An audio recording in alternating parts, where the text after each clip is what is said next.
बिस्मिल्लाहिर्रहमानिर्रहीम। अस्सलाम वालेकुम। मेरा नाम शफक बुशरा है और मैं कंसल्टेंट न्यूट्रिशनिस्ट और क्लिनिकल डाइटिशियन यानी कि माहिर ग़िज़ाइयात हूँ और न्यूट्रिशन की फील्ड में मेरा 15 साल का तजर्बा है। शायद ही कोई घर ऐसा हो जहाँ पे चीनी का इस्तेमाल ना हो।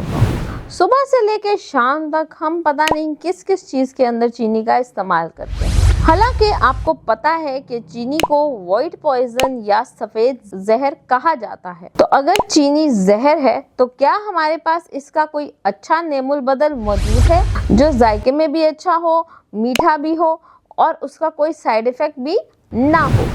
जी हाँ, हम बात कर रहे हैं गुड़ के बारे में। तो आज की इस वीडियो में मैं आपको बता रही हूँ कि गुड़ किस तरह चीनी का मुतबादिल है और गुड़ को इस्तेमाल करके आपको कौन कौन से सेहत के फ़ायदे मिल सकते हैं।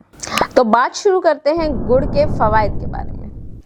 गुड़ जो है उसके सबसे अच्छा और बेहतरीन फ़ायदा ये है कि ये आपके निज़ाम इंहज़ाम के लिए नहायत ही मुफीद और कारआमद है। स्पेशली गुड़ के अंदर आयरन जो है वो रिच अमाउंट में मौजूद है, तो जिन लोगों को खून की कमी रहती है उनके लिए गुड़ नहायत ही मुनासिब और नहायत ही बेहतरीन चीज़ है। साथ साथ रिसर्च से ये बात साबित हुई है कि गुड़ itself is a energy booster. गुड़ के अंदर आयरन के अलावा vitamin B12, B2, vitamin K मौजूद है जो कि आपके खून के क्लॉटिंग के प्रोसेस और खून की सर्कुलेशन के लिए और ओवरऑल खून बनाने के लिए नहायत ही मुफीद और कारआमद है। इसके साथ साथ रिसर्च से ये बात साबित हुई है कि गुड़ जो है वो वज़न कम करने के लिए भी नहायत अच्छे और बेनिफिशियल इफ़ेक्ट्स रखता है। तो जो लोग अपना वेट लॉस करना चाहते हैं पर चीनी नहीं छोड़ सकते तो वो गुड़ का इस्तेमाल मुनासिब मिकदार में करके अपनी चीनी और शुगर की क्रेविंग जो है उसे ख़त्म भी कर सकते हैं और अपने वेट को भी मेंटेन कर सकते हैं। इसके साथ साथ रिसर्च से ये बात साबित हुई है कि गुड़ के अंदर एबिलिटी है कि जितने भी न्यूट्रिएंट्स हैं, जो भी खाना आपने खाया है, उनकी एब्जॉर्प्शन को एनहांस करता है। बहुत कम खाने की चीज़ें ऐसी हैं जो कि किसी और खाने की एब्जॉर्प्शन को बेहतर बनाते हैं। इसी तरह गुड़ भी है। अगर आपने कभी सुना हो कि नबी पाक सल्लल्लाहु अलैहि वसल्लम खाने के बाद जो है वो गुड़ नोश फरमाते थे क्योंकि उनको तो पसंद थी, लेकिन आप अगर इसको टेक्निकली देखें तो खाने के बाद सिर्फ चुटकी जो है ये छोटी सी डल्ली गुड़ की लेने से क्या होता है कि आपकी जो न्यूट्रिएंट्स हैं या ग़िज़ाई अज्जा हैं वो प्रॉपर उनकी एब्जॉर्प्शन होना स्टार्ट हो जाती है। फिर जिन लोगों को नींद या इंसोम्निया का प्रॉब्लम है, जिनका मूड ख़राब रहता है, उनके लिए गुड़ नहायत ही मुफीद और कारआमद है।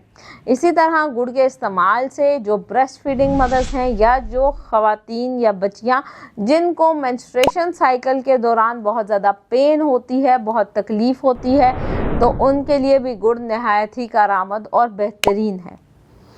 रिसर्च से ये बात भी साबित हुई है कि गुड़ के इस्तेमाल करने से आपका ब्रेन जो है, ब्रेन सेल्स जो हैं वो एक्टिव रहते हैं। आपके ब्रेन के लिए गुड़ का इस्तेमाल नहायत ज़रूरी है क्योंकि ये एक नेचुरल एनर्जी बूस्टर है, रिच है न्यूट्रिएंट्स के अंदर, तो ओवरऑल आपकी हेल्थ पे एक बहुत ही अच्छा इम्पैक्ट जो है ये देता है। रिसर्च से ये बात साबित हुई है कि दिल के अमराज वाले मरीज़ भी अगर गुड़ का इस्तेमाल करते हैं तो उनके लिए भी गुड़ जो है वो बड़ा अच्छा और पॉजिटिव जो है वो इम्पैक्ट देता है। गुड़ के इस्तेमाल से ये है कि क्योंकि प्रोसेस नहीं है, नेचुरल है, तो ये आपके दिल के अफ़ाल, आपके ब्लड की सर्कुलेशन को एनहांस करता है और आपकी सेहत को बेहतर बनाता है।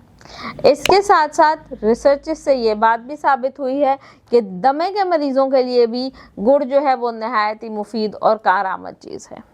तो दमे के मरीज़ भी अगर गुड़ का कावा या गुड़ डाल के जो है वो पानी का इस्तेमाल या किसी भी चीज़ में गुड़ डाल के इस्तेमाल करते हैं तो उनके लिए नहायत ही इफ़ेक्टिव और सूदिंग इफ़ेक्ट्स रखता है। उम्मीद करती हूँ कि गुड़ के ये बेशुमार फ़ायदे जो हैं वो आपको पसंद आए होंगे और आप गुड़ को अपनी ज़िंदगी में शामिल करेंगे। गुड़ एक्सेस अमाउंट में सिर्फ ज़ियाबतीज़ के मरीज़ जो हैं वो इस्तेमाल नहीं कर सकते। ज़ियाबतीज़ के मरीज़ भी जिनकी शुगर कंट्रोल है और कभी कभी उनका दिल करता है कि वो कुछ मीठा लें, तो वो कभी कभी बहुत कम अमाउंट में गुड़ का इस्तेमाल कर सकते हैं। लेकिन याद रहे, जो ज़ियाबतीज़ के मरीज़ हैं जिनका शुगर लेवल कंट्रोल बिल्कुल नहीं है और जो इंसुलिन डिपेंडेंट हैं, वो गुड़ का इस्तेमाल हरगिज़ ना करें। शुक्रिया।